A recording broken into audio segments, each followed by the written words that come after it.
Rikthimi komunave kryesisht për vendet malore dhe kodrinore shihet si një domosdoshmëri nga Partia Demokratike në mënyrë që të frenohet sadopak shpopullimi i zonave të thella. Partia Demokratike zhvilloi këtë të martë një tryezë me ish-bashkiake të djathtë, aleatët dhe ekspertët e Komisionit të Reformës Territoriale për të diskutuar mbi reformën.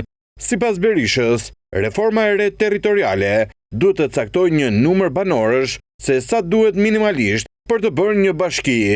Ne duhet kemi dy standarde. Standardin për Shqipërinë malore kodrinore. Duhet të rikthejmë komunat në të gjitha zonat kodrinore dhe malore ku ekzistojnë një numër i caktuar banorësh. Unë nuk mund të them aty ku s'ka banor, sa ajo është proces i gjatë ripopullimit. Por duhet rikthehen në të gjitha zonat kodrinore dhe malore në të cilat ka, sa të themin 1.500 ose 1.300 banorë.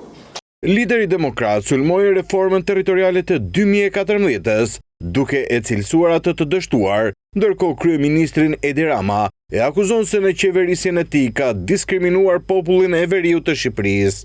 Ky e trajtoi veriun absolutisht më keq se çdo pushtues tjetër në historinë e tij. Disproporcioni i investimeve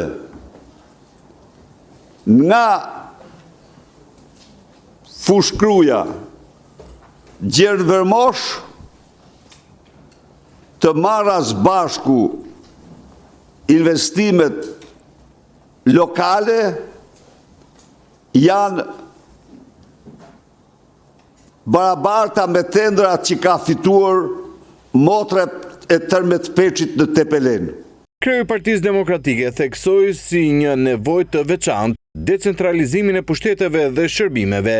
Si shembull të dështimit të centralizimit të shërbimeve, Berisha mori i Albanian, dritare të cilën e pakzoi me emrin Ergjys Agasi, biznesmenin që përmendet si personi kyç në dosjen e grupit të strukturuar kriminal të Akshit.